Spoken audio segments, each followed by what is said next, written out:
দেখো, আজকের আমার যতদূর জানা আছে যে বা খবরও পাই প্রায়শই যে প্রচুর ছেলেমেয়ে রিয়েলিটি শোয়ের বিভিন্ন অনুষ্ঠানে প্যাকেজে আর কি বিভিন্ন অনুষ্ঠানে বিভিন্ন সিরিজে চান্স পাওয়ার জন্য তারা অডিশনে প্রায়শই লাইন দেয় এবং সেটা খুব সুখকর নয় এবং সেটা দীর্ঘমেয়াদী হয়।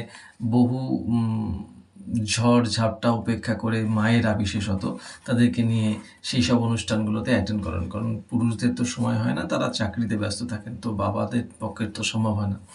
মূলত মায়েরাই তাদেরকে নিয়ে যান এবং তাদের মধ্যে বেশ কয়েকজন মা আমারও পরিচিত, এমন আমার স্টুডেন্টসদেরও সেখানে কয়েকজন যান। কারণ সকলেরই একটা আকাঙ্ক্ষা থাকে, ইচ্ছেও থাকে যে আমার মেয়েটা বা আমার ছেলেটা তারা রিয়েলিটি শোয়ের ডাক পাক এবং তাদেরকে নিয়ে আমরা টিভিতে একটা শো দেখি, তাই না? তো এটা একটা সবার জীবনে একটা অ্যাসেটও বটে। এটা অন্যায় কিছু নয়, এটা খুব ভালো জিনিস। অ্যাটলিস্ট প্রফেশনাল ফোরামে আপনি আপনার বাচ্চাকে নিয়ে যাচ্ছেন, এটা খুব ভালো। কারণ তাদেরকে জানানোর দরকার যে নদীর গতিপথটা কোন দিকে।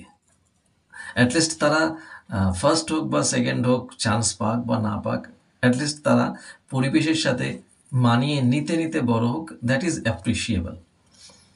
এখন প্রশ্ন হচ্ছে যে তারা যে ফোরামে দাঁড়াচ্ছেন, সেই ছোট ছোট ছেলেমেয়েরা কিছু না বুঝেই দাঁড়াচ্ছেন, তারা জানেও না যে তাদেরকে কি প্রশ্ন করা হবে বা কেনই বা করা হবে। তাদের মাইন্ডসেটটাকে তৈরি করবার জন্য একটা গ্রুমিং সেশনের দরকার হয়।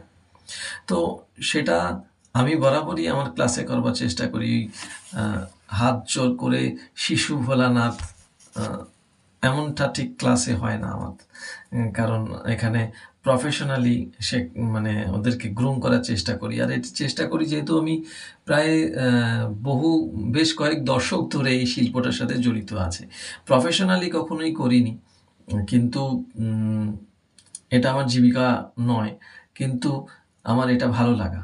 আর ছোট ছোট ছেলে মেয়েদের নিয়ে থাকতে আমার খুব ভালো লাগে, কারণ ওরা যখন ওদের খোলস ছেড়ে বেরিয়ে আসে এবং এক একটা অদ্ভুত পারফর্ম করে বেড়ায় না, সেটা খুব একটা মানে রোমাঞ্চকর হয়। যাকে আমি ভাবছি যে একদম চুপচাপ হাত জোড় করে বসে আছে, একদম গোবে ছাড়া বাচ্চাটা কিছু পারবে না, হঠাৎ করে সে যখন খাপ খুলে বেরিয়ে আসে, তার ভেতর থেকে যেন একটা স্পার্ক দেখা যায়, তখন ওটা খুব ইন্টারেস্টিং হয়।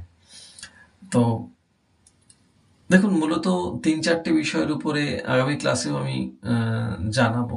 সেটা হচ্ছে যে হাউ টু স্ট্যান্ড। তোমাকে কয়েকটা বিষয় আমি স্থির করেছি। একটা হচ্ছে হাউ টু প্রেজেন্ট।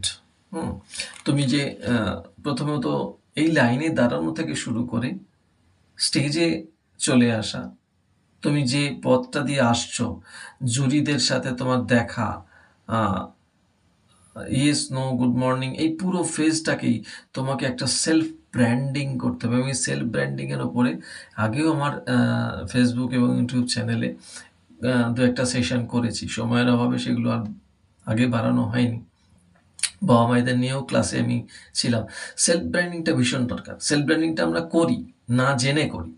আমরা কোনো একটা পরীক্ষায় অবতীর্ণ হই এবং সেটাতে অবতীর্ণ হই উত্তীর্ণ হওয়ার জন্য, তাই না? মানে আমাদের চাই আমরা যে কোনো একটা চাকরির পরীক্ষায় আমরা পাস করি। তার মানে কি, আমি ইন্টারভিউ টেবিলে আমি নিজেকে ব্র্যান্ড করছি না, আমি নিজেকে প্রজেক্ট করছি, সোজা কথা হিসাবে। তো এই প্রজেক্ট করাটা একটা কিন্তু ভীষণ কুশলতা। আর এই কুশলতা, এই আর্টটা তোমাকে জানতে হবে।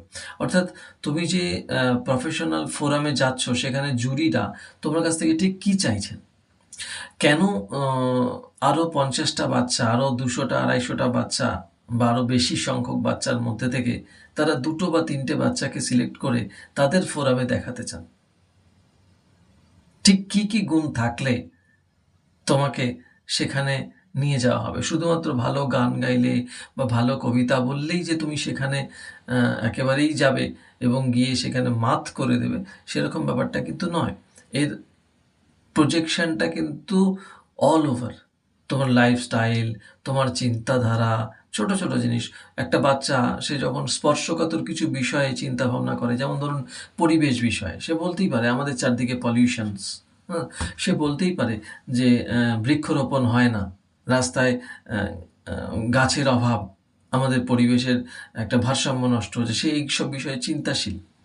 সে বলতেই পারে যে সমাজে ন্যায় অন্যায়, যেমন আমারই স্টুডেন্টস, গতকাল তার মার কাছে শুনলাম সে গিয়ে কোনো একটা ফোরামে, আমি নাম বলছি না, টিভি চ্যানেলে, সেখানে অডিশনে গিয়ে সে একটা সুন্দর কথা বলেছে।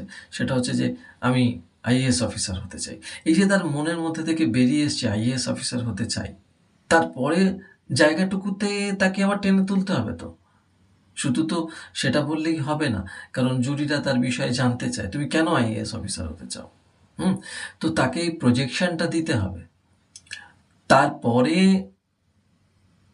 তার কাছ থেকে তারা শিল্পকলাটা শুনতে পারবে। এই যে প্রেজেন্টেশনটা, এটা ওভারঅল প্রেজেন্টেশন, শুধুমাত্র কবিতা বলার জন্য, শুধুমাত্র গল্প বলার জন্য কিন্তু প্রেজেন্টেশন নয়। তাহলে তার মৌখিক প্রেজেন্টেশন হতো, তার শারীরিক প্রেজেন্টেশন, বা ওরকম সুন্দর একটা ফোরামে তাকে নিয়ে যাওয়ার দরকার নেই, তার কাছ থেকে ভয়েস রেকর্ডিং করে নেওয়া হতো, সেটা নয়। তার ওভারঅল প্রেজেন্টেশন। তো এই ওভারঅল প্রেজেন্টেশনের মধ্যে কি কি বিষয়ের উপর মার্কস থাকে, what is your objective to be, তারপর তোমার স্ট্র্যাটেজি কী হবে।